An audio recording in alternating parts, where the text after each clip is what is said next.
once again to the Iron City Roundhouse Report, the podcast where the love for the high iron meets the precision of the scale model. Whether you're tracking the latest Class 1 freight movements or perfecting the scenery on your home layout, we're here to celebrate the history and hobby of railroading. Climb aboard and settle in as we clear the signals for another journey through the world of trains.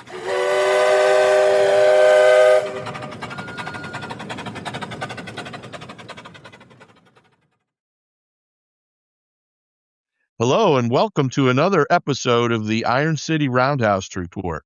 We have a special episode in store for everybody this time. Pat and I are here ready to record our 1-year anniversary show. We have made it through the first year of our existence, and we're grateful to everybody who took that journey with us, and very much looking forward to what the future holds. But having said that, we'll welcome Pat into the studio here. Pat, are you ready to celebrate our 1-year anniversary? Brad, man, I can't believe we pulled it off. And what a difference a year makes, from our pilot episode where we were talking about how does the podcast work to trying to book people on Australian time so we can try to get all of our members in to talk to us. So what a great year it's been. It's been enjoyable, Brad, to be able to listen to something that you do and kind of be shaky about it, and then within a couple of months really kind of enjoy listening to your own work. For me, at least, that's where I've come to say, okay, I kind of like this, and I hope our listeners do too. Yeah. There was one time, it must have been early last summer. Well, it was probably about the middle of last summer. We were probably on maybe episode 5 or 6 in mid-July of last year. I'm going to guess something like that. But Missy and I took my parents down to Jim Thorpe and rode one of the gorge trains on the Reading and Northern. And on the way back, we came through an area where the radio reception wasn't very good. So I just connected my phone and started playing a podcast. And their mom and dad are looking, they think it's just playing over the radio. Mom says, "That sounds like you." I said, "That is me. How did you get on the radio?" I said, "I'm playing it through my phone, Mom." But yeah, it is kind of cool one of the things that I've learned through our year of doing this, Pat, is a lot of times you'll be doing an episode and you'll think, man, I don't know how good this is going to be while you're doing it. But then after we start doing the editing and listening to it, and fortunately our guests always come through for us. They've always got a lot of interesting things to say. And once you hear it and you're not trying to keep things moving and direct the conversation when you're just listening, you're like, you know what, that's pretty cool. I thought that's going to be a good episode. And it's happened, I know, to both of us so many times. And we appreciate everybody who's been on. We especially appreciate everybody who's been listening. And hopefully we have more to share in the future. But pretty excited about all the special guests we're going to be having with us on this episode. Just a lot of the people who were kind enough to join us through that first year are back to celebrate our 1-year anniversary with us. So that's kind of cool. Yeah, I was going to say, Brad, we've had so many interesting people, and the good thing about all of this is 99% of the people we've had on so far are members. They're members of the Iron City, so they see our page. They're on there communicating with our members. And Brad, we talked about this in the last episode, and I just want to push it one more time, is the increase of international listeners coming along for this journey too. We appreciate them. They're joining the Facebook page. They're putting their layouts out on the videos and stuff for us to see how other people in other countries model railroading.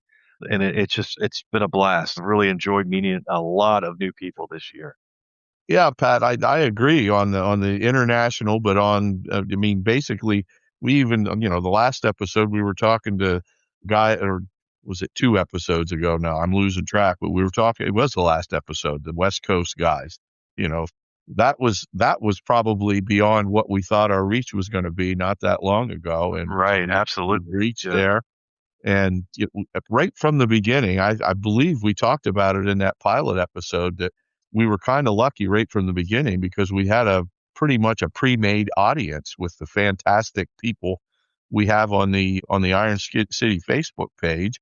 And we both said at that time we would be content if those were the only people that, at that time, I think we were right around 2,000, maybe a little less than 2,000. But if they were the only people who ever listened to us, we would be more than happy to just serve that audience. And lo and behold, the two kind of have come together and are building off of each other. We're gaining more Facebook members to our Facebook page because of the podcast, and the podcast is gaining more people. I mean, they're both feeding each other. Yeah. So that's been kind of a cool thing to watch too. But it's just been great. Everybody we've gotten to talk to and the feedback we get from the listeners too is just awesome. So we just hope to keep this going. And again, this episode really is to celebrate the 1 year anniversary, but hopefully it also serves as a huge thank you to everybody who helped make this possible.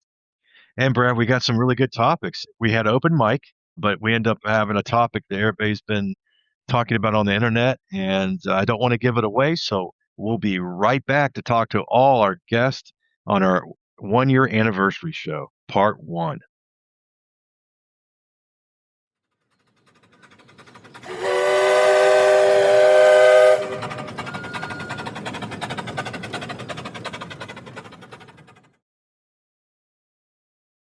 Hey, welcome, Iron City. Welcome back to our show tonight, our anniversary show. Brad, you and I have been doing this now for 1 year, and everybody that you're about to introduce has been a guest on here at least one time. And so we're calling this our anniversary show, and this is part 1. So, Brad, I'm going to throw it over to you and I'll let you introduce everyone this evening. Yeah, thank you, Pat. It's pretty exciting that we've lasted a year.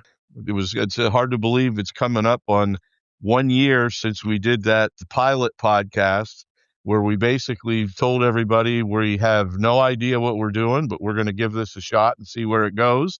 And here we are a year later. So thanks to everybody who's here. And I will introduce the all-star cast that we have here with us tonight. As Pat mentioned, all folks who have been on here with us before. So first we have Chris Ketch, who I believe was the second special guest, the guest that we had. Is that not right, Chris? You followed, I believe, somebody else who was here tonight, right? Yeah, the most famous guy here, Todd Treason. Yeah. You should call it the Toddcast instead of a podcast. There we go. Yeah. So Chris, it's great to have you here. I think you also were you on one of the Yardmasters episodes fairly early on too, or was it No, just that? no, I made it for the Christmas special though. The Christmas special. Okay. Yeah. All right. So great to have Chris here. Then we also have our Iron City historian, Richard Shiry's here with us tonight. So Richard, welcome and thank you for being here too. Thank you for having me. I can't believe it's been a year already. Wow. It is hard to believe, isn't it? Then also with us, we have one of the founding members of Iron City West. Bob Frine is here with us from sunny California. So Bob, welcome, and we're really happy to have you here with us. Hello, Iron City. I'm not going to ask what brought that on. I mean, that may have been some liquid courage you just did there, guys. I don't know. No, Bob, it's great to have you here. Thanks for having me, guys. Bob has been on several episodes with us. I know you were on a Yardmaster segment, and what is this? This is like your third or fourth time with us now, isn't it?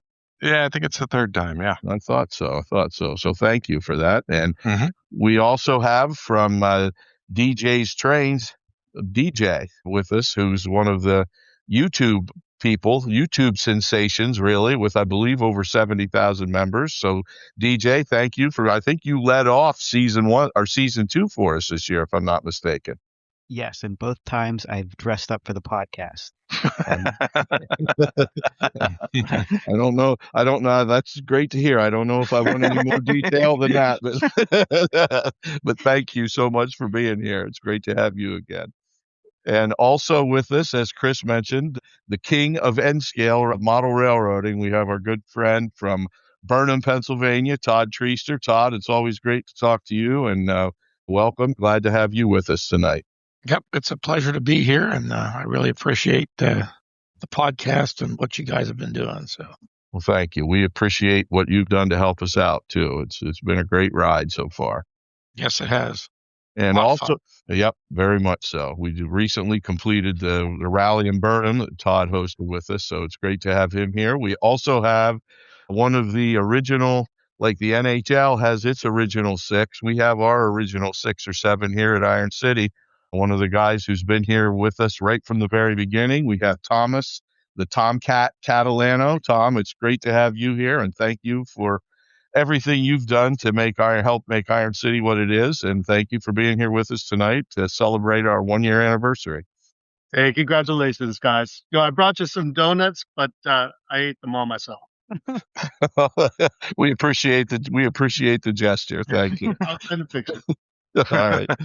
And also joining us tonight, we have the chairperson of the Standards and Conformance team at the NMRA, and he's also the president of, I think, just about every organization in the world that has to do anything with T-Track or N-Rail. I know he's the president of N-Rail, and we have Senior Chief Andy Zimmerman with us. Andy, thank you for joining us, and welcome to the anniversary show. And I'm absolutely glad to be here. I love what you guys have been doing for the past year, so you guys need to keep it up. Very few podcasts leave me wanting more, so I checked this morning. Well, thank. And did I get the name of the Standards and Conformance? I'm the chair of the Standards and Conformance Department for the NMRA, Okay. and Right. I'm the president of NRail. Correct. Yeah. Are you the president of anything else, or? Yeah. I thought so. Yeah, yeah. So thank you very much for being here. Andy's been with us a couple times, and he's just done a lot for the hobby in general. So it's great to have him here. And last but certainly not least, we have another YouTube sensation with us who was we had actually a 2-show series with them. We have Ron from Ron's Trains and Things. So Ron, welcome, and we're really glad to have you here with us too. Good day, everybody. Glad to be here with a great cast of folks. All righty. Well, then, with everybody introduced, I guess we'll go back to the other guy who's here, who you heard from. We don't want to leave him out. We have one of the gruesome twosome who's here for all these podcasts, my good buddy Pat Moore, who's, like I said, we've had a pretty cool ride together, starting this from basically knowing nothing, and now we know slightly more than nothing. But it's been a lot of fun, and we've got to talk to a lot of really good people. So Pat, you take it away from here. Okay. Hey, we were going to call this open up mic night and just allow the guys to talk about anything they want to, but we really wanted to see what they want to hear as, people that have been on the show, what they want to hear for next year on the podcast, maybe what they'd like to see on the Iron City Facebook page, or what's intrigued them on the Iron City Facebook page for the upcoming year. And I'm sure we'll all talk about it. Anybody wants to jump in? We'll also talk about maybe the most exciting thing I've seen on the internet. It just seems like it's crashing it right now. And that's the big boy coming east, and what anybody's plans are for that. So with that in mind, let's start with Tom. Tom, anything you want to start us off with tonight with the open mic with any of those subjects? Yeah, I've got to say that I've really enjoyed hearing from folks about their layouts and the inspiration behind the layouts, what got them into the hobby and what keeps them excited. So I'm looking forward to your opportunity to interview more of the premier modelers in the country. Okay. And Tom, I know you're always on too. Our showcase for this year is coming to an end. We always close that in May, but I'm hoping to get a lot more showcases again starting back in September. And I'm really trying to promote that too. And I know you and I really enjoy those. If you want to talk a little about the showcases and everything that we've been watching. Yeah, it's great to get a view into folks' basements, to see some of these layouts that you may have heard of, and sometimes ones that you weren't even aware of, and they're truly masterpieces. And it's great to get that behind the scenes tour. You see layouts in magazines and you get a select set of photos, but this really gives you an opportunity to get the view of the whole layout but also hear the story behind the layout. And that's what I love most about those. So, Tom, is there a possibility we're going to see the hidden basement empire layout that Pat and I are both convinced that you have and are ready to spring on us at just the right time? That it wouldn't be hidden anymore. That's, for those who don't know, And the wife would find out and it'd all be over. Yeah. One day. That's been a running joke from very near the beginning of Iron City when we first started doing our talk. What do we call it, Pat? Let's Talk Trains. Let's Talk Trains, yeah. On Zoom.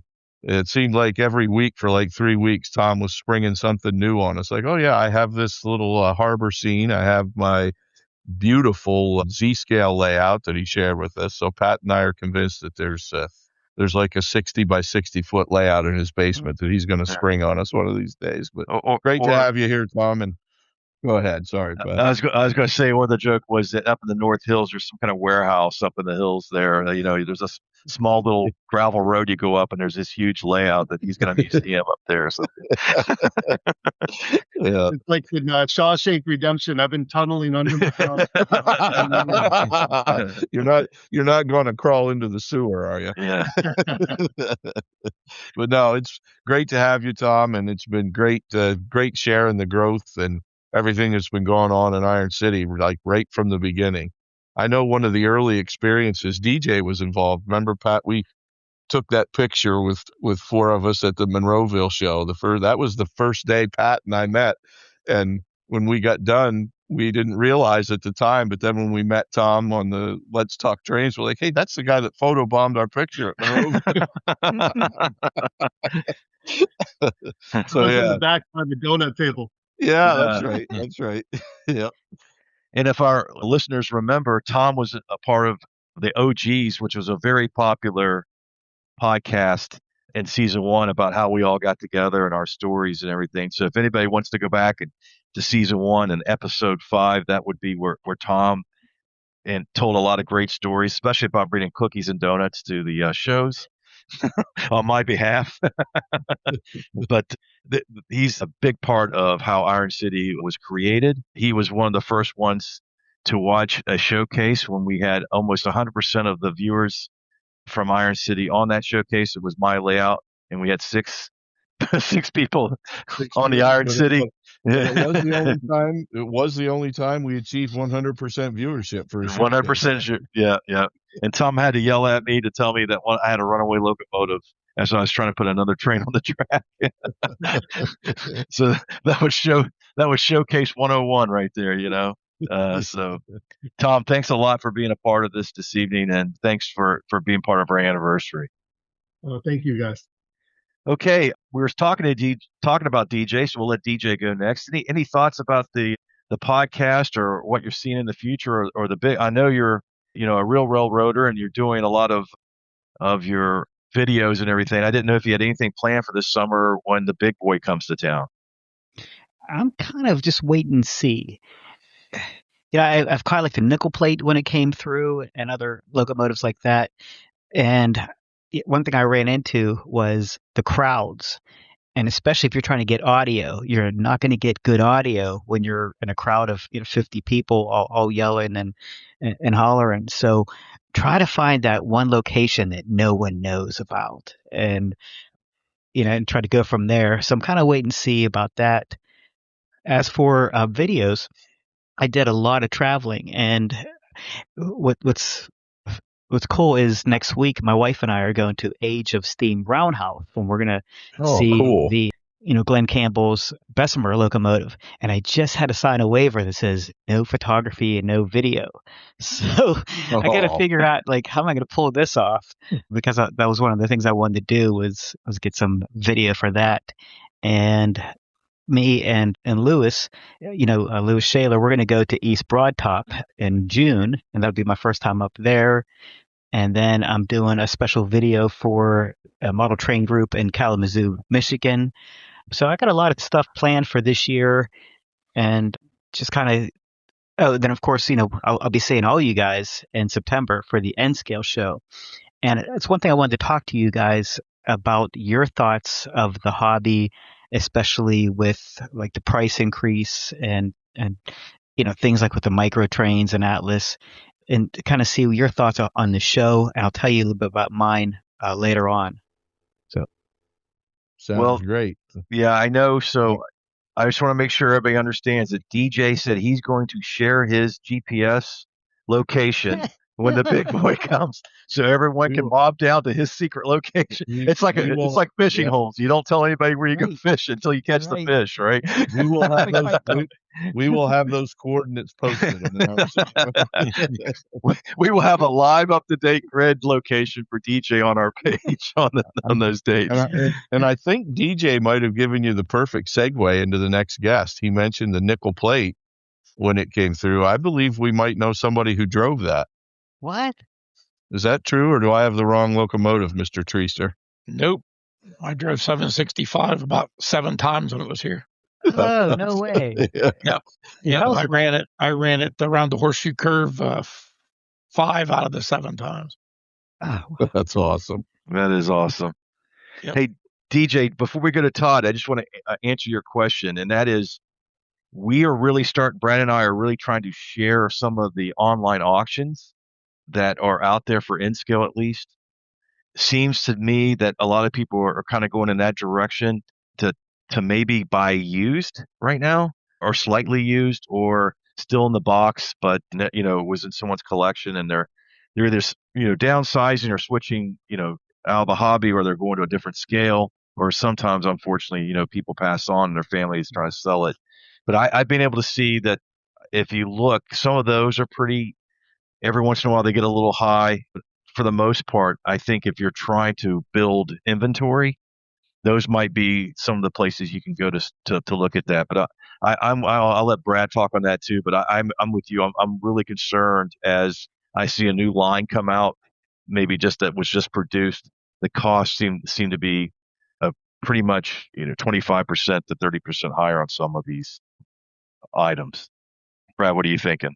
Yeah, it really concerns me too. It concerns me so much that I just did a pre-order on 2 boxcars this week. So it is a cause for concern for sure, with everything that's going on in the world today that's affecting prices in just about every aspect of our lives. And the model railroad hobby is certainly not immune to any of that. So I think you're right. There has been an uptick in prices. And I it's hard to say how much of it is because of what's going on with international trade, but it does kind of concern you in the back of your mind. With you're always, Pat, we always talk about wanting to be able to get young people involved, and it's hard for somebody who doesn't have a job yet or anything like that to be able to afford some of this stuff. And I agree with you. The online auctions are a great place to pick up some really good quality used inventory that, a lot of times you get stuff from those guys that runs just about like new. But yeah, I'm with you on that, Pat. It does. I mean, I don't want to sound negative, because we really are in a golden age of the hobby right now with the stuff that is available today in N-Scale. I always go back to when I first started in the hobby in the 70s in N-Scale, and the running joke is the only way you could get one of those engines to run reliably was 300 miles per hour in reverse. And so we are just so much better off today. And, we're always grateful to all the manufacturers who bring us the quality items that we can purchase. The availability, it's basically at your fingertips on the internet, but the prices are, a little bit of a concern. And so, yes, I agree with you. DJ, what were your final thoughts on that as you go into Altoona here in the fall? So last year I was able to buy that estate, and by buying so much of that stuff, I was able to really sell stuff. Remember, like the last day of the show, the last few hours, I was literally just giving stuff away, because I just want to see people. I want to see people build buildings instead of just having them in the box, and I want to make sure that the hobby continues and that people can afford stuff. And so I think this year I did reserve 2 tables, but I don't have that much of an inventory. I am scratch building some stuff to sell, but I'm thinking I want to give value at the show. And the one thing I was thinking about is maybe almost like clinics at my table and teaching people, maybe how to paint with the sponge technique, how to weather, how to build scenery. I hate when people are intimidated.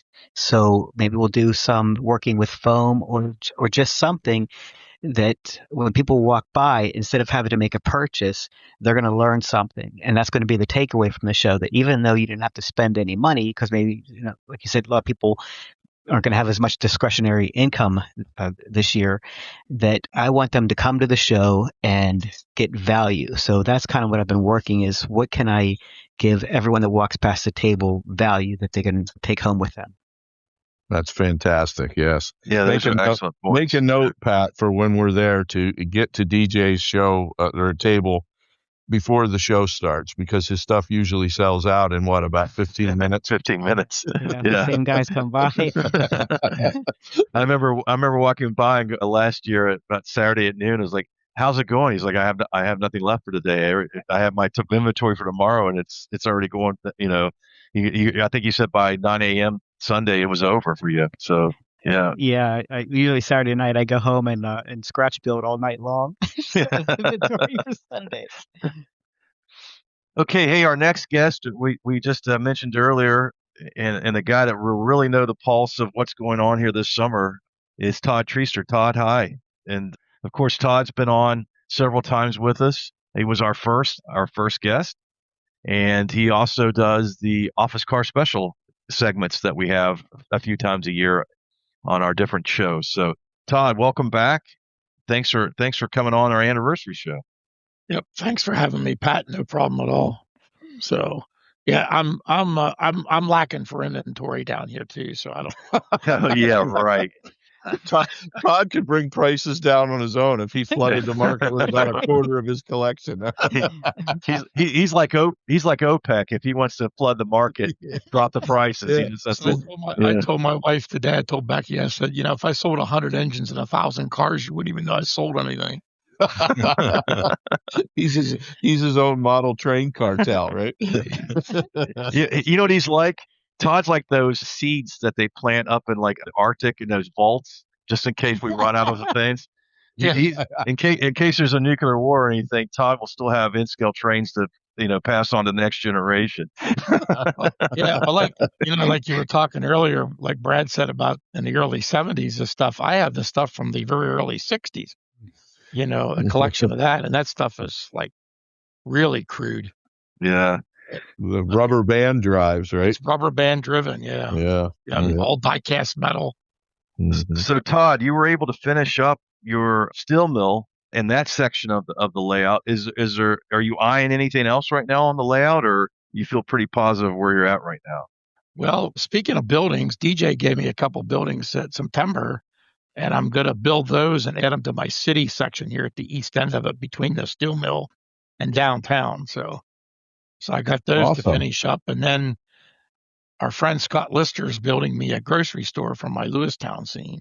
Oh, excellent. So I'm probably going to have to redo that section a little bit to fit that in. And then I want to move on down the line to the farm and redoing my trees and stuff. And we're getting ready for a model railroad shoot here sometime late in the summer. So. Oh, excellent. So there's also some electronic stuff that we're going to be experimenting with this summer. We'll unveil that at the proper time, right? Gotcha. Absolutely. Yeah, I got a lot of work to do. It's overwhelming sometimes, but. And Todd, are you excited as much as everybody else on the East Coast for the big boy coming in, or? Well, I'm supposed to be on it, so we'll see what happens there. But they're not taking it to Hollidaysburg like they had planned. Yeah. Well, so they're going to park in Altoona, and they're going to restrict parking, and it's going to be an absolute circus no matter where you go. Yeah. I mean, I know what it was like when I ran the nickel plate. There was tens of thousands of Ralph fans out chasing it and watching it and doing stupid stuff. Yeah. Can't you reserve us space at Lewistown Station? Yeah. Well, that's a problem too, because they got it all fenced off now because they're rebuilding it. I think they're bringing a temporary station in, and that's what I heard. Yeah. That's going to be an absolute nightmare there. Mm-hmm. So I mean, I know when it's coming. I know what it's going to do, and it's kind of been all over the internet now. So Yeah. I tell you, I've never seen, maybe it's because I was a hobbyist first and then I went into rail fanning, but I've never seen hotels, tickets, locations sold out so quickly. I mean, it was within minutes on some of these things. It yeah. was like sold out, or Well, the nickel the plate. pre-sale was sold. I was like, Yeah, what? well, I we didn't even ran know the there was nickel. a pre-sale. When we had a nickel plate that Memorial Day weekend in 2013 or 14, whatever it was, there was people from all over the world flew in to ride that up around the horseshoe curve. Wow. And that train was sold out. I mean, when I rode it back, we rode it back the last day. We rode back in the passenger train. We rode the private cars coming back, and I went back and talked to everybody there. But that was a blast. It's an absolute blast. Fantastic. Okay, Todd. So we're gonna keep an eye on that layout, and hopefully by next fall we'll be able to do some kind of special like we did with the plant, with the steel plant, and we'll get you on video and get that going again. Yep, sounds good. That sounds really good. Excellent. Okay, Ron, Yes. we had a two-parter with you over this year. We really enjoyed it. It seemed like the listeners really listened in on that, and we really appreciate you coming back for the anniversary. So I guess as a Midwest guy, are you going to try to make it out here to the East to see the big boy, or is that something in your plans? Well, it's funny. I've been sitting here thinking that through because, a lot of times being in the Midwest, almost in the plains, I get jealous of you folks in the East, and it seems like a big number of my model railroad friends are back East, and I don't get back East very often. Am I coming back East to see the big boy? No, I've already seen it twice, and on its way home, it's going right through my hometown. So Excellent. I think I will. I think I'll see it there. But I have to tell a story. We're always talking about sharing the hobby, and for me, I was actually a rail fan long, long before I ever knew that scale model railroading even existed. So I'm always glad to share that. And I've got a friend here in my town. He is not a railroad guy. He's not a model railroader, but he's one of these guys that's just interested in everything. We've traveled together a lot because we've worked in disaster relief work a lot. And I always tell people, if you think driving across Kansas is boring, you've obviously never done it with Ken, because he is interested in everything, every windmill, every rock formation. So 2 years ago, when the big boy was at 2 years, yeah, no, it was last year. Last year when the big boy came to Osawatomie, Kansas, which is about an hour and a half from here. And I took Ken. He'd never seen a live steam engine up close. And I don't know what he expected, but it was far more than he expected. And he knew that this was coming. And before I had even seen that the schedule had been published, whatever that was, 2 days ago, I got a message from him on Facebook Messenger saying, "Okay, it's coming through. Are you going to see it? Where are you going to go see it? When are you going to see it? Are you going to take me?" I can't wait to go see it again. So we're going to go back to my hometown, which is Warrensburg, Missouri, and watch it come through on the rails where I rail fanned as a child. I'm really looking forward to Excellent. that. Excellent. That is awesome. And Ron, we had talked to you about some projects and stuff from your two-part episode, and talked about some future of the hobby. Is there anything since then that has piqued your interest, or you started going down another trail? I'm badly ADHD, I think, because whatever I have going, I'm probably going to shift gears some other direction before I get it done. I've always got 7 or 8 things going at once. And so for me, recently, I got an opportunity through some friends who own Jackson Railcar, which is it's a fairly new manufacturer. They started off doing in-scale detail 3D printed stuff, but now they're doing some technology stuff. They built an environmental sound module and a sync board that will synchronize the sound and lights. And so I've really delved in head first into some technology things that has really been kind of consuming my time. So I've got, I took their soundboards and added some Arduino stuff to it. So I've got 7 or 8 places on my layout where, the layout's quiet until you walk up to a scene, and when it senses your presence, the ambient sound comes on. I've got, some farm sounds and country sounds. I've got cityscapes. I've got city sounds in my Fort Worth area. And I've synchronized that with lighting for a welding effect and for a campfire. And then I got this bright idea, like, okay, the one thing I don't have, and I've never seen, I'm sure it's out there, but I've never seen anybody use it on a layout that I have visited it, and that is a modern defect detector. There's no reason why we shouldn't. I mean, that sound is you can record those anywhere off the internet. So I'm finishing up a project now where I've got a spot where a train rolls over, you'll literally hear the defect detector come on and give its report. So, that's that. None of that was planned. That all just kind of fell into my lap, and everything that I had going kind of fell by the wayside. I've got lots of plans. I've been working on the station scene in my Fort Worth, Texas area that I still got to get back to and finish up. A scrap yard that I've been really dreaming of for the last 6 months that I'm ready to get going on. There's the list is long. What I get to when will be as much a surprise to me as it is to you. I know that feeling.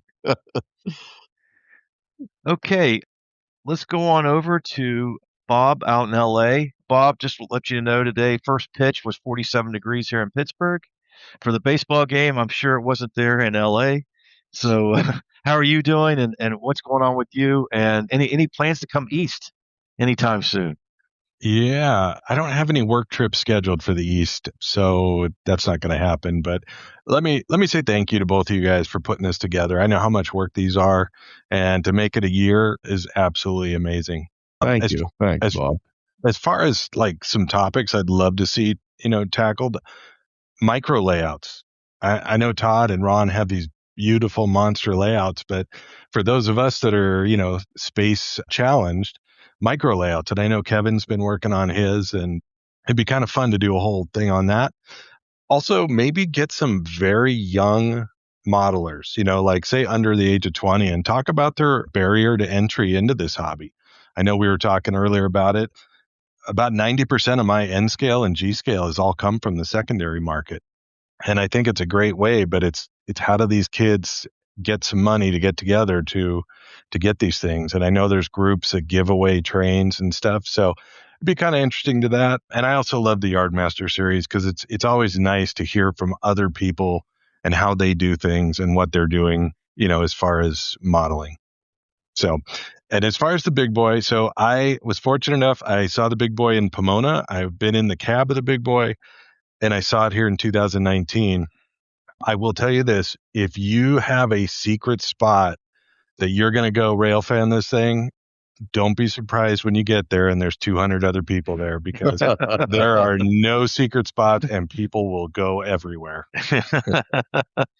Oh, I do have to add too. We mentioned earlier about how when Pat and I jumped into this with both feet, we really didn't have a clue what we were doing. But Bob, you were one of the. We had a few people who helped out, but Bob had some prior knowledge with sound balancing and stuff like that. So, and you were very helpful to us in those early days of getting things to sound better. I can remember some of those early podcasts. It's hard for me after 33 years being a teacher to not talk with my teacher voice. So I was always much louder than everybody else. And Bob gave us some few good pointers and some ideas for different software things we could use to help out. And so we appreciate that, Bob. And it's been great having this journey with you with us too. You've been a contributor in several different ways. So thank you for that. And also thank you for expanding the reach of Iron City out there to Southern California. That's been great to see happen too. So yeah, cool. Yeah, it was really cool the other day when you posted some pictures and it said Iron City West and you had it on your different modules and everything. I was like, oh, this is really neat. This is that was awesome. Something else. Yeah. That was a lot of fun. The way that started was I ran into a friend of mine and her kid at the local train store about 3-4 months ago, and she was telling me that he was going to build an HO layout on her dining room table, and she was fine with that. And I said, well, you should kind of look at N scale because you can get a lot more scenery to track ratio and everything. And I said, but why don't you have them come over to my house where I'll set up the T-track. We've got the garden railroad and everything.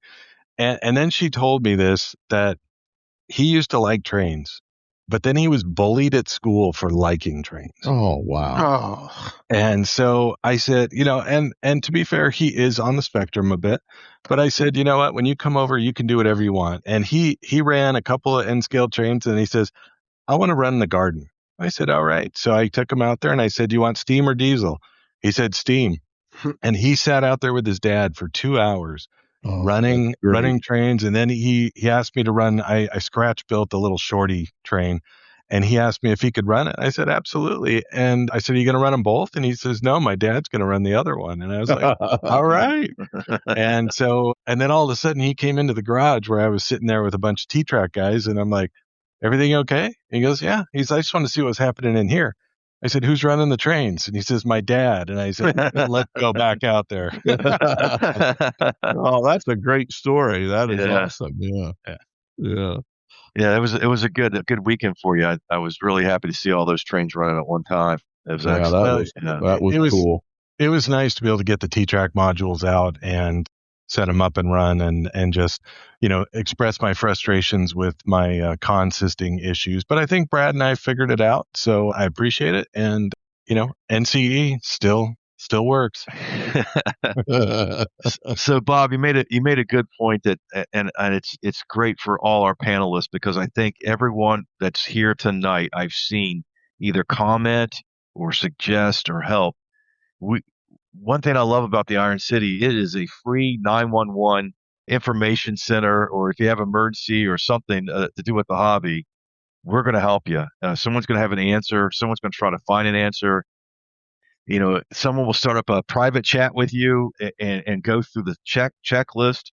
Or if you're like me and forget that you're retired some days, and you call Kevin while he's at work and say, Kevin, I can't get the DCC to work.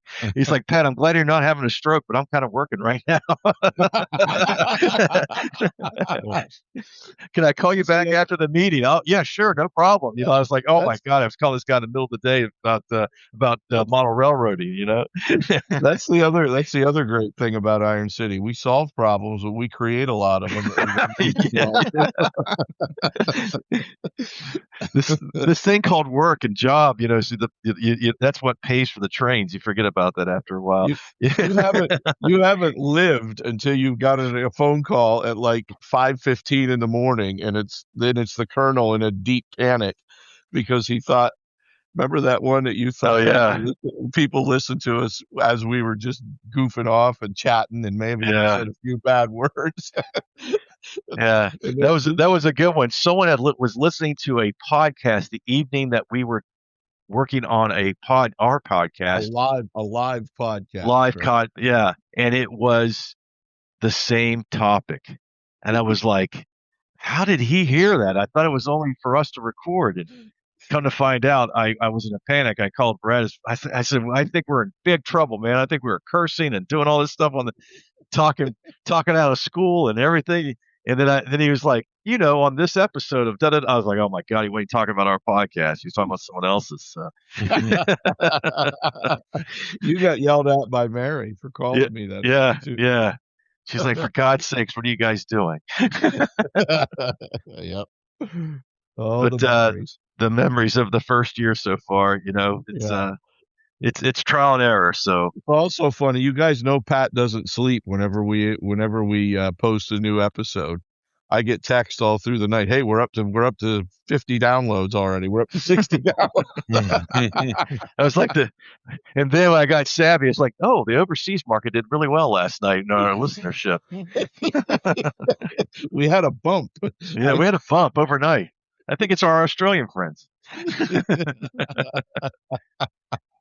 But it's been a lot of fun. Now, I will say this as we're talking about the anniversary show, we're all laughing here. I am shocked, and you guys would be too, the number of countries now that actually listen to us. We have a good Far East demographic. Our European demographics up. Australia is really big. We have a lot of friends in Canada, but we have a lot of folks in Mexico, Argentina, Chile, Vietnam. Wherever you would think anybody's doing model railroading, we are there, and it's humbling. Yeah. That was it is humbling, and we appreciate that so much. All of our listeners everywhere, whether they're here in North America with us or on other continents. I do have to say too, the first time I got a DM on Facebook, and it was I think it was somebody from Japan maybe, but it was, I mean, I'm like, I don't know what this says. So I was like, oh man, Google Translate. All right. And then I'm thinking, I hope he has Google Translate too, so or else knows English, because I didn't have any idea. But it was really cool to be able to communicate with, from somebody from another country who's not only spoke a different language, but their written language, their alphabet was even different from ours. So yeah, it's pretty cool that we've been able to extend our reach to that extent even. So Yeah. yeah. And we owe everybody here thanks for that too, because you guys all played a part in the popularity that we're experiencing. It definitely, if it would have been just Pat and I'm not sure we could have gotten it to this point by ourselves. So we owe you guys all a great big thanks for that. Okay, next up I've got Chris. Now, Chris, I know maybe you're a little heartbroken. You just sold your old layout, but I'm sure that you seed money for the new one that's coming this fall. Tell us a little bit of what's going on. What would you like to hear in the podcast? What are you doing? And are you coming down to our neck of woods, or is the big boy coming through New York right where you're at? We'll start with the layout situation. I had a 3x5 layout. I live in a 850 square foot house, and 3x5 takes up half my living room. So I got another spot. Got to rearrange some things. So I'm going to build a 32 by 80 inch door layout for the Buffalo Susquehanna. Oh, awesome! Finally. And if you need more locos, I know where you can get some. Yeah, I was thinking about asking you about that for Altoona, bringing some more down. Yep. Yeah, so that's the plan for that. As for the big boy, it's coming through Buffalo, and it's the week of my birthday, so we get our birthday off at work. So I'm going to take pretty much the whole week off and catch it coming up along the lake on the old nickel plate, and then on the old Conrail Southern Tier line on its way down to Scranton, somewhere along the line between here and Corning. Awesome. That'll be great.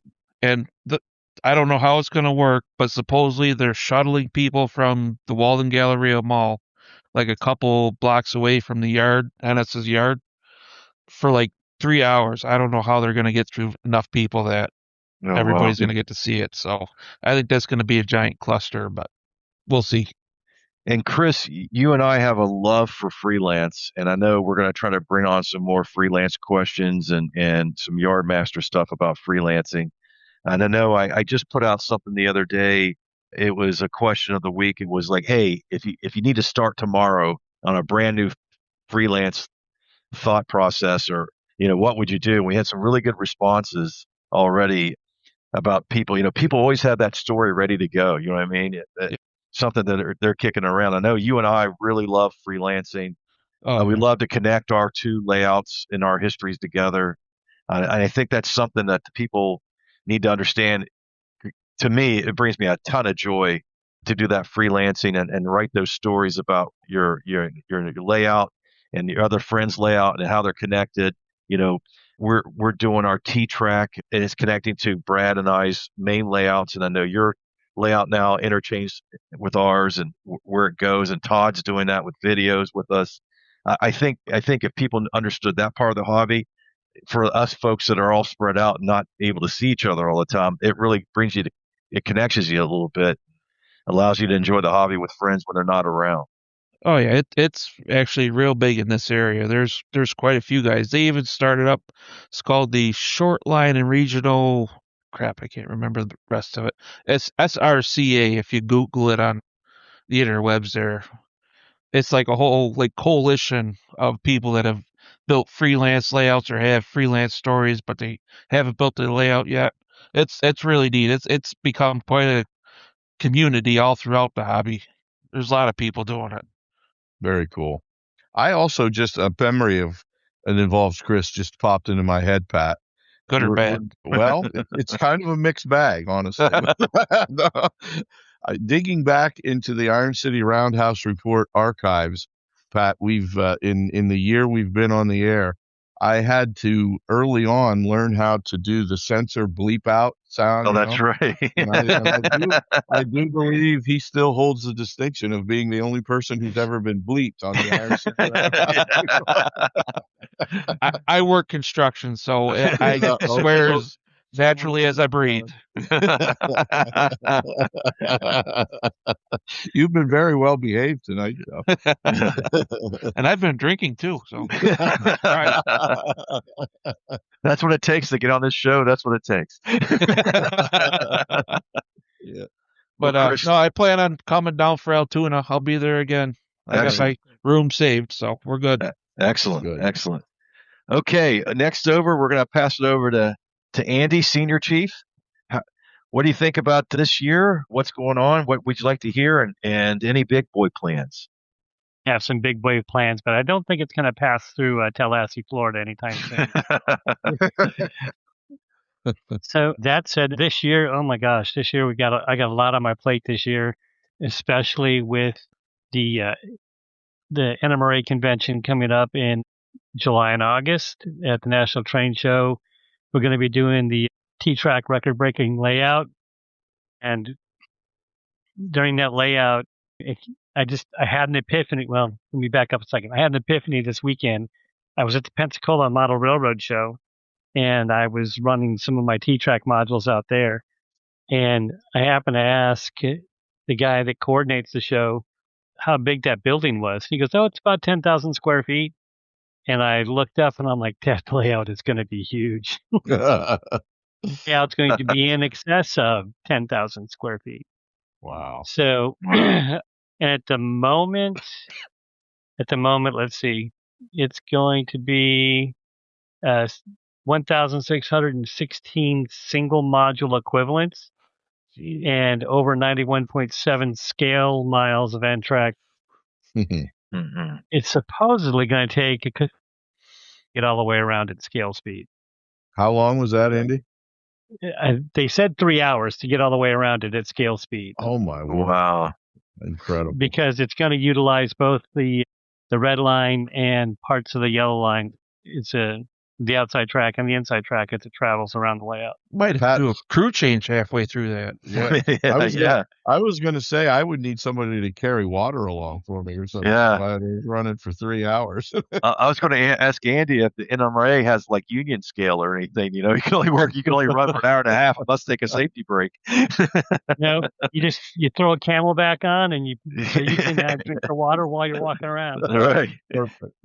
You see guys with hiking poles and stuff, you know, because they've been walking so long around the layout. And Andy, I know. Well, go ahead. Sorry, what were you going to say? No, I was going to say, speaking of anniversary, this is your first T-Track's 25th anniversary. Oh wow! So, wow, awesome! 25 years of T-Track, and we've gone from, I think the previous record breaker was 340 modules, and it was a 70 by 50 footprint and like 40 scale miles of track. Now we're talking 10,000 square feet and 810 modules. Wow. So we're really doing it up for the 25th year anniversary of T-Track. And I got to say, you guys do a fantastic job with, the Iron City guys do a fantastic job with T-Track, and some of the stuff I've seen on the website. I keep trying to compete for the best picture, but man, I just can't seem to up my game well enough. So, and I do love the week. Like, what's your favorite scene? Because I have so many favorite scenes and different modules that I've built. So I've got more to contribute there. But I think that was a great question. You need to leave that one up, Pat. Okay, I might push that back out here this summer too. Like after everybody's been working on some things. Like, hey, what's your new favorite scene? I thought that was an interesting question, Andy, because it's like if you see something in a magazine, for example, or you see folks doing a showcase, right, and they're walking all the way around, but you've really not, what does their eye see? What's something, an angle, or what do they like, or is it at night? Like I know you have some night scenes that you love to push out, right? And it's always great to see someone's angle, and you're like, I see what they're seeing here now, or I wonder why I didn't come to this angle. Sometimes it's lighting, sometimes it's just room, right? The way the layouts Right. put together. But I really enjoy those too, to see what people are doing, how they're catching their layout with different lighting and everything. Yeah, it's funny you mentioned that the lighting scene, because I was trying to get some different lighting scenes on that mine module that I did, Yeah. and I was at church and I was showing one of my other friends who's into model railroading the picture that I did, and he's like, "Oh wow, that really came out great." And I had like 4 or 5 different angles and different pictures, and one of the guys that's on our security, he looks over my shoulder and he goes, "What roof did you crawl up on to get that picture?" And so we both kind of chuckled a little bit. And he goes, "Are you on railroad property? You're not supposed to be on." I'm like, "No." Just my own So, railroad, right? Yeah, yeah, right. And yeah. It's Andy, go Andy's ahead. Great Northern. That's Yeah. it. Yeah. Good. Are you? Is there still? I know we talked a couple times about you wanting to make it to Altoona sometime. I know this summer is going to be pretty tough. Is there still a possibility for that, or? There's always a possibility for that. I've told my wife that I'm going to pare down some of my presidencies so that I don't have to be so encumbered constantly. Yeah. Um, Yeah. and I'm going to do a little more traveling, some different. I mean, I've been to a lot of different, NMRA events, Mhm. and I've been to a few larger model. And I'm a big N scaler, so I've never been to Altoona, and I've never been to the national N scale Yeah. convention either, Yeah. because that runs right up against our show, which is like Sure. Yeah. a week before our train show. Well, if you are able to make it up and want to have some of your modules in the layout, let us know. And Todd always has one of his open house Mhm. events of the year, and he's only about an hour away, so that and then we spend our evenings up on the porch at the Station Inn in Crescent, so it's just an all around fun weekend. So love to have you up sometime. That goes for anybody here. If you're ever at the Altoona N Scale weekend, we'd love to have you join us. So I'd have to ask Patrick to make sure he saves me a room. So I hear that place That's right. sells out fast. It does. after the little tiff we had off the air before this, you might we have a dumpster out back, Andy, that Pat often reserves for people that annoy him. So I can't guarantee where you might end up, but we would still love to have you. Nice. Well, you know what? I'm a sailor. I'm used to sleeping on flight decks, aircraft hangar bays. There you go. Yeah, we'll put a hammock out there on the porch for Andy. He'll fit right in. I can sleep anywhere. Yeah. So, well, thank you for being Andy. a part of our first year too, and thanks for being here tonight. It's great to talk to you every time. Thank you. I love it. Okay, for our last guest of this evening, we always leave the best for last. Yeah, the cleanup guy. Our historian, Richard. Richard, how are you this evening? Thanks for being on. And your show was very popular, very informative. We had a lot of feedback about the information that you were able to push on to folks. Now, I know you are still working with NS, so you probably have some good safety do's and don'ts about the big boy. But also, what are you working on, Richard, or what's got your fancy right now, and anything you like to hear on the podcast? I know we're going to try to get you back with Jimmy Braun here to talk a little bit about a little bit more Pittsburgh Central, railroading and some history there in a future episode that we're working on. But tell us a little bit about what you want to talk about this evening with an open mic. Well, first, answer your first question. Well, first I want to say congratulations to both you and Brad for 1 year. It's been simply fantastic. Listen to every issue podcast, and anybody that hasn't listened to them, go back and listen to them. They're all very informative. So yeah, congratulations on 1 year, and hope this thing just keeps on going. What's on my workbench right now is I have working on a 250 locomotive. I have decals and I have paint for it. I just haven't got around to stripping and painting the whole 9 yards. So hopefully I'll have that done before July.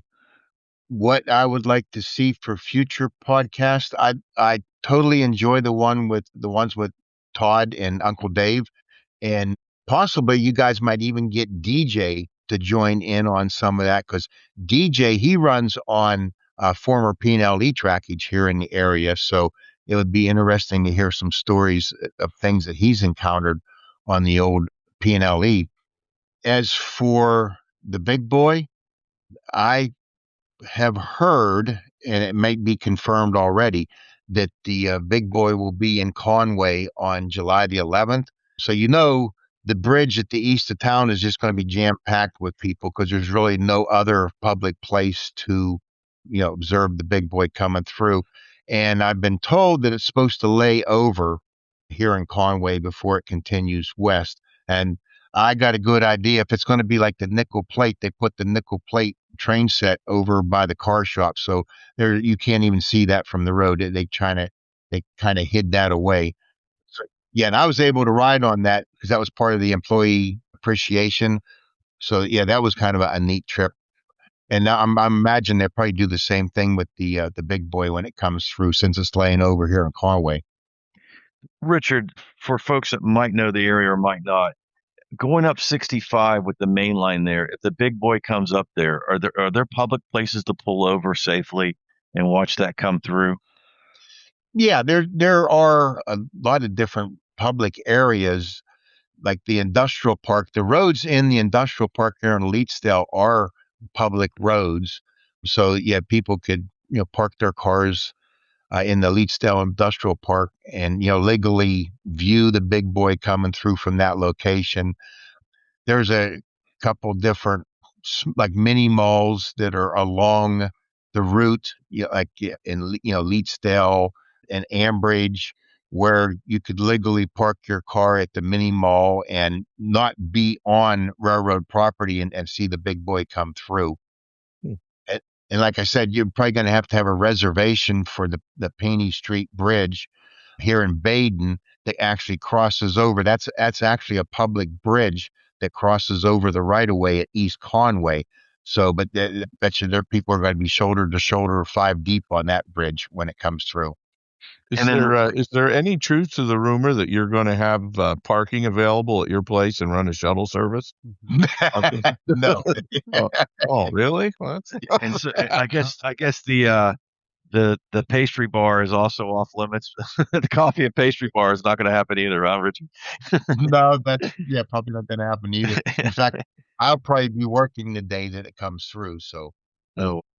Now, Richard, as it comes out of Conway and heads north towards Beaver, is there any other ideas of a good, safe place? It'll probably cross the Ohio River up there, correct? well, no, it's probably going to go the main line, Okay. which, you kind of see, it's compass direction in this area is kind of funky because the Ohio River flows north, but according to the railroad, those tracks go west, which they Okay. actually do. They go to Chicago. Right. And yet there's like places like the old bowling alley at Rochester, that's all public street down there. And you can only go so far down that street before you get to Valvoline, and that's private property, and that's actually gated off. But there's public streets. There's boat docks down there that's a public street along Rochester. Then you also have a couple different places, like there's a YMCA there in Junction Stretch that I'd imagine probably park in their parking lot, unless they have signs posted. I haven't really been to the YMCA. And a few other places where you could park and see the big boy come through. And it's just kind of be from that point hit or miss. You can almost follow it in different places just driving along if you have somebody else, taking pictures or video. Yeah, that sounds extremely interesting. Control. Yeah. somebody say something there. Sorry. Yeah, if you can hear me. Yep. Yeah, go ahead. DJ, go ahead. Okay, on CSX, does it have like PTC? Yes. Yeah, from my understanding, PTC. DJ, it is equipped with PTC. Yes, it's equipped with it. I talked to Ed Dickin in Hollidaysburg, and it does have PTC, but it doesn't have cab signals, and they're getting a waiver for that. Okay. It'll be restricted to 40 miles an hour, I'm pretty sure. Right. I think it was the same deal with the 765, Yeah, wasn't the it, Rod? 765, we weren't allowed to run 40 mile an hour yet. Exactly. That's what I The thought. 765 had cab signals, but Yeah. PTC wasn't implemented yet. Right. Oh, okay. So we didn't have to deal with the PTC, but now the 765 does not have PTC, as far as I know. Only the big boys, the only steam engine that I know of in America that has PTC on it. The Santa Fe 3751 does. Oh, it does? Yes. That's how they're able to move it up to Union Station is Okay. by using PTC. Okay. Does it have a diesel with it too? The reason diesel's with the big boy, it has to ping off of it, I believe. Yeah, they do have a diesel, and last year it created a little problem because the total length tripped whatever signal and kind of shut things down. But yeah, it is equipped with PTC. Yeah. Well, I know that everybody here on the East Coast is excited. I'm sure, like Todd said, there'll be a lot of people from around the world coming into the East Coast here for, to celebrate the big boy coming through. And they're also doing that with the 250. And I just think it's going to be a great summer to be outside, right, guys? The Reading and Northern's really doing it up. They've got several they're hosting it planned. Yeah. They're going to bring it into Scranton to Steamtown. I got Nick Wummer got tickets for that too. He got tickets so I will be up there at Steamtown. I think they're doing a boiler wash in Steamtown. I think. Are they? Yeah. And that there will be two big boys on the property then, because they have that one that doesn't run, but they have theirs. 4012. Yep. Oh, I thought you were talking about Nick. Wow. Ooh. Oh boy. He's not even here to defend himself. I will. I'll put an asterisk next to the podcast on that one. But, all right. I know he likes his shout outs, so I was just we're just giving him a shout out. Hey, but really, guys, we cannot thank you enough about being part of our podcast. And Brad and I are very humble that so many people have wanted to be on with us, have let us grow naturally, have coached us, mentored us through the way, helped us with topics, and we couldn't do it without you guys. We appreciate you guys coming on this evening for the first anniversary. And I'll throw it over to Brad to finish us off for this group tonight. Well, I knew it was going to go by fast, and it did. And we would have loved to hear even more from all you guys, because you have so many interesting things to talk about. But again, to echo what Pat said, just from the bottom of our hearts, thank you so much for being a part of this. Not just tonight, we appreciate it tonight, but the other times that you've been with us. And we look forward to continuing this. And I'm sure, at least I hope, that this will not be the last time that you guys are on with us. We've enjoyed all the time that you've come on here and spent with us. So thank you so much for being here, and we appreciate you being here with us to celebrate the 1 year anniversary of this little project that Pat and I started. And it's been a fun ride the first year, and we look forward to continuing to share this with you guys in the future as we continue to progress through this. So thank you very much. And with that, we will say good night to everybody, and thank you for joining us for part 1 of the 1 year anniversary for the Iron City Roundhouse Report.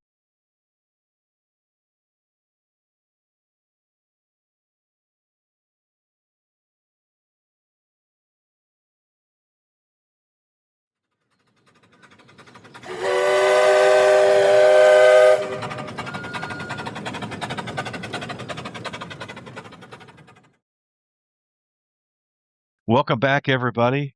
Well, Brad, happy anniversary, bud. We did it. Same to you, buddy. Happy anniversary. I don't know how we did it, but we did it. And I remember you twisting my arm and saying, "Hey, Pat, let's get into this podcast business a little bit here, and let's tell our story." And you and I had a mission statement, and that was that we wanted to make it like you felt like you were at the hobby store of your choosing, the old brick and mortar, and you're sitting at a chair on the corner next to the cash register, and someone's asking you some questions and someone's answering them. We're just talking about the layout in general, or just having friends over to an open house or whatever. That's the feeling we wanted, just to have one big community, one big club, as you might say, that everyone is welcome to. Yep. And again, Brad, thanks for everything. I guess we are the new Abbott and Costello of the model railroad world. Yeah, Abbott and Costello, Laurel and Hardy, you pick it. But Jerry Lewis and Dean Martin, right? oh yeah, yep, there we go. Yeah, That's perfect. That's for all of our listeners under 40, I'm really sorry you wouldn't know any of those folks. Yeah. And I only knew them from reruns, so I didn't know if I wasn't around when they were first going around. Yeah.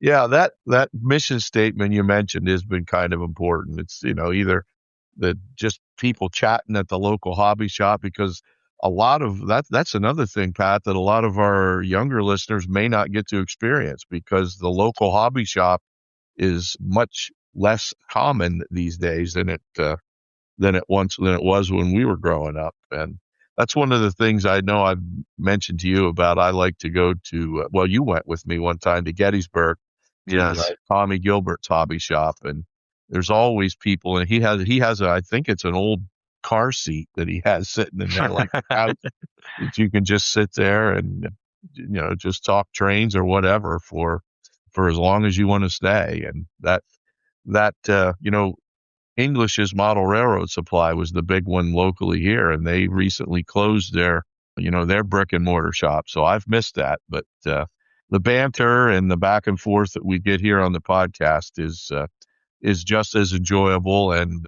hopefully it's filling that gap a little bit for people who never got to experience that, talking about the hobby that used to be pretty common with all the brick and mortar stores that used to be available. Yeah. And Brad, we're going to try to have a part 2 here very shortly. The whole month of May is anniversary month. It's also our Facebook page anniversary, and I believe that's 5 years now, Brad. Can you believe it? Yeah, that's incredible. And the other thing I noticed today, well, I actually noticed this just as we were recording this, we reached 2,900 members. So we are approaching the 3,000 member plateau on the Facebook page. Who would have ever thought that, Pat? No. when there was basically 6 of us. Yeah.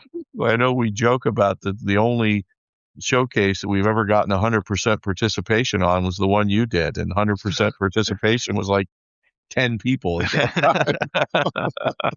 So yeah, it's come a long way, and it's just great. We appreciate everybody who's joined us for that trip, that crazy out of control trip where we started off really knowing next to nothing, in all honesty. I mean, I had some experience with being on a modeler's life, but I had never produced it. All I did was get on and talk, and you were on there a couple times. We were on there together. That was basically the extent of our experience. So we had to learn quite a bit in a short time, and we had a lot of people who helped with that, by giving us good feedback and suggestions and so forth. So it's been an awesome ride, and I look forward to hopefully many more episodes. What do you think? Oh yeah, we're still halfway through season 2, and we'll finish that up in next December, like we did this year.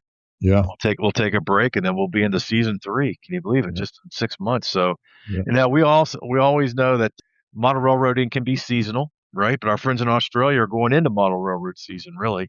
So I'm sure they'll be wanting to listen in, and we'll keep it going strong over the summer. And I think we like our pace. We've had a couple of people come back and tell us they like the pace. Every other week is good for them. Mm-hmm. Other folks say they search every Thursday in case we drop a bonus track.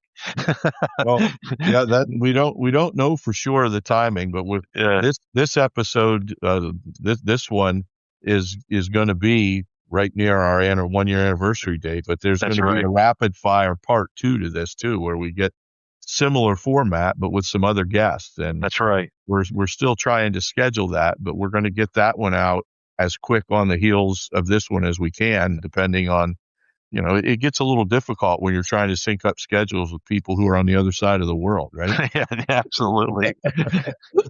Yeah. Okay, Brad, if they want to listen to us, they can go to Apple Podcasts, YouTube, Podbeam, Spotify, Amazon Music, iHeartRadio, Player FM, Listen Notes, Podchaser, and Boomplay. And as always, we're on the Iron City In Scale page, and that is on Facebook. And you can look us up. You can DM us. You can talk to us right there on the page. You can post your videos of your layout. You can post projects you're doing, collections, weathering, putting together your first building, whatever you want to talk about with us on that page. It's there for you. And it can be real railroad topics. Yeah, too. that's right. We Rail push a fan. lot of real railroad stuff. One of the topics tonight was the big boy, and I'm sure people want to talk about that. We had a member on just last week that got it out of the box and couldn't run. And I swear, I think 20 people gave him suggestions on what to do. And now he's up and running. It was actually a faulty locomotive after troubleshooting, but that's what this page is for. And that's what we're trying to do. So, Brad, how about some final thoughts as we finish up part 1 of our anniversary special? I guess if I had to pick one word, Pat, for what I'm feeling after 1 year of this, it's gratitude. Gratitude, again, like we mentioned, to all the help we've gotten, to all the people who just listen to us every week. I mean, if we were doing this and we were getting like 3 downloads, it'd be like, Pat, I don't know if this is worth the time. But the fact that so many of you out there take the time to download and listen to us just means the world to us. So this special anniversary episode is for you guys. We thank you so much for joining us for this 1 year journey. And we look forward to having you along with us for as long as we continue to do this. So having said that, we are going to wrap up part 1 of the the 1 year anniversary special for the Iron City Roundhouse Report. Thank you to everyone. Good night.